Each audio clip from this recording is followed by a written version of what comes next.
Supreme কোর্টের রায়ে 26,000 চাকরি গিয়েছিল।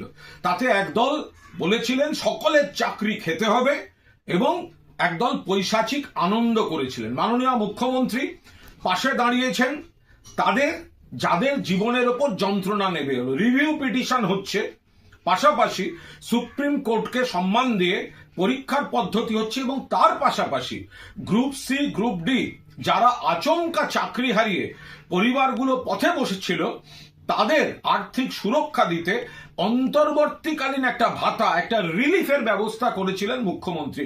সেটা নিয়েও আপত্তি করা হলো এবং আজ কলকাতা হাইকোর্টের মাননীয় বিচারপতি অমৃতা সিনহা তার উপরেও অন্তর্বর্তী স্থগিতাদেশ জারি করলেন। অর্থাৎ মানবিক মুখ্যমন্ত্রী গ্রুপ সি গ্রুপ ডি যারা সদ্য সুপ্রিম কোর্টের রায়ে চাকরি হারা তাদের সংসার যাতে চলে সেই কারণে মানবিক দিক থেকে একটা অন্তর্বর্তীকালীন রিলিফ দিচ্ছিলেন।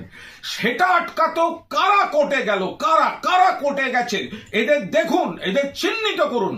এবং কোর্টকে তো আবার কিছু বলা যাবে না, আমরা তো এমনিতে কোর্টকে শ্রদ্ধা করি, বিচার ব্যবস্থাকে শ্রদ্ধা করি, বিচারপতিদের শ্রদ্ধা করি, কিন্তু দেখুন কারা কোর্টে যায় আর কি অর্ডার নিয়ে বেরোয়।